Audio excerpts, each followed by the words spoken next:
forêt. Elle préoccupe le monde entier et la France. Bonjour Laurent, bonjour à tous. À la une de l'Alsace et de son principal concurrent, les DNA, dernière nouvelle d'Alsace, une forêt se meurt. Et le phénomène n'est pas qu'une affaire française, puisque dans Libération, il est aussi question de forêt en souffrance du côté de la Colombie, où le trafic de bois précieux bousille lentement mais sûrement l'Amazonie. On en parlait à l'instant.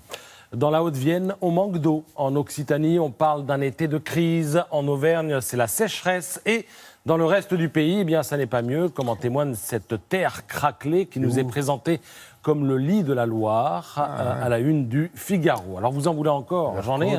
Regardez dans Match, avis de décès en photo du plus grand glacier européen, celui du Mont Blanc, à droite en noir et blanc, eh bien, une photo prise en 1924 et en couleur, le même endroit aujourd'hui.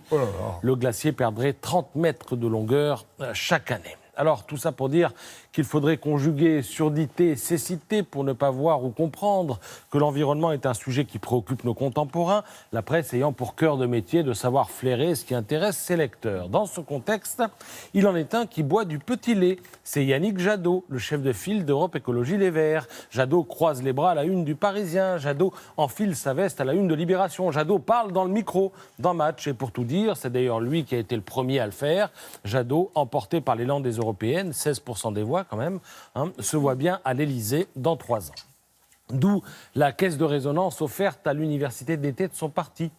Il s'ouvre aujourd'hui à Toulouse. Objectif ultime, recomposer le paysage politique autour de l'écologie. Objectif intermédiaire, faire un carton au municipal l'an prochain. Mais pour ça, eh bien, il faut nouer des alliances et c'est là que les soucis commencent. Jadot ne veut pas s'allier avec Macron, qui, selon lui, a renoncé à l'écologie. Jadot n'aime pas trop le style Hidalgo, qu'il juge trop brutal.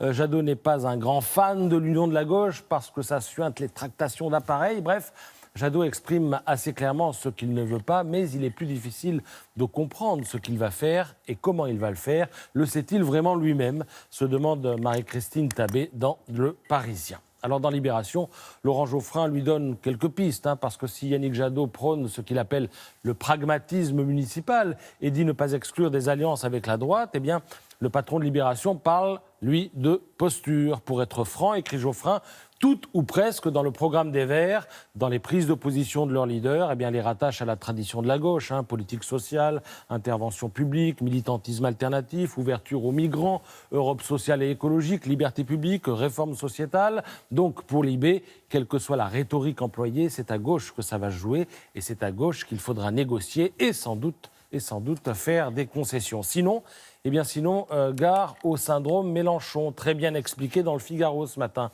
Brandir un drapeau et dire maintenant c'est moi qui suis en tête, on est tous derrière moi, ça a été l'écueil de Jean-Luc Mélenchon après son gros score à la présidentielle de 2017.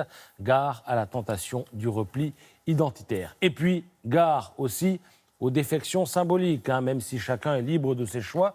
Tout le monde aura noté que la compagne de Jadot a rallié pour la mairie de Paris Gaspard Ganzer, qui aura face à lui un candidat vert soutenu par Jadot. Alors au pire, ça fait marrer, au mieux, ça fait marrer, puis au pire, ça pourrait faire désordre. J'adore. Merci beaucoup, Patrice.